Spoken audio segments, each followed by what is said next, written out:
If you absolutely are, so misguided that this is the only thing that you can ever imagine remotely doing with your life, then we're going to have to see how bad you want it.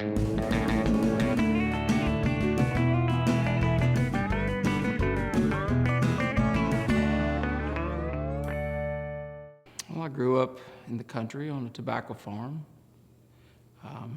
The son of a third or fourth generation tobacco farmer. And when I was a kid, I discovered the piano. And all of a sudden, I decided I was going to do something else. And I started planning my escape. That was a long time ago. I started playing piano when I was 11. I went to college, got a degree in classical music. Moved to Nashville in 1991. It's been home ever since. Came thinking I would be a musician, and that's kind of what I was focusing on at the time, meeting, other musicians. There was a publisher that came along and said, I don't think you're a singer, I don't think you're this or that, but I think you could write songs. If you'll quit chasing all of these other things and just write songs, I'll give you a publishing deal. And those people became, my family and changed my life. And along the way, everybody I've met since then has led to whatever the next opportunity was. And it's a beautiful community. The Nashville music community is unlike anything else out there. There's nothing like that in LA, or certainly not New York. And it's a very special group of people. I think the inspiration is in the idea and the concept. Whatever gives you the idea or the reason to write the song. You're constantly aware of what's going on around you and what's being said and how you can turn it and make a story out of it and find emotion that other people can feel. For me, the process is the idea.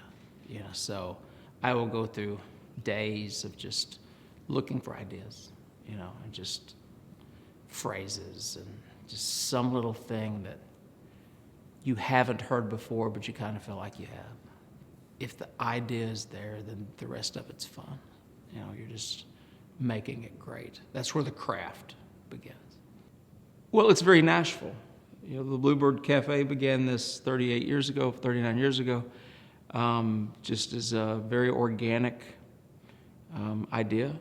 And turns out that people are interested to listen to songwriters talk about what they do.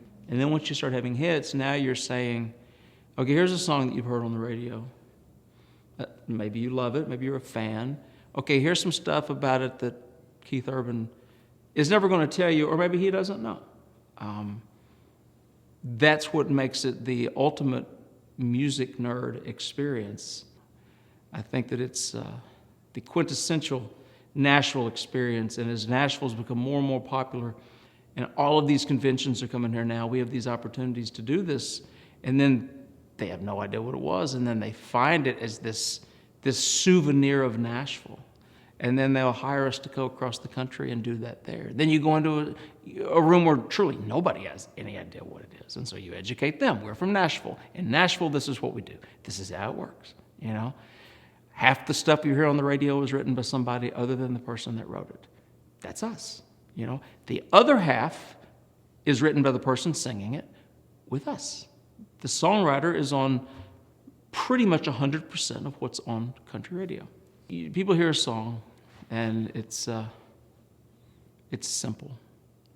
And then it hits them, oh, somebody wrote that. Oh, you wrote that song. Yeah. And then they think, well, that's got to be a cool job. I mean, it's so simple. And you go, yeah, but it takes a lifetime, as if you were an apprentice to a blacksmith learning the craft, to make 3 minutes sound simple. The art of being a songwriter is very much its own thing, especially in Nashville.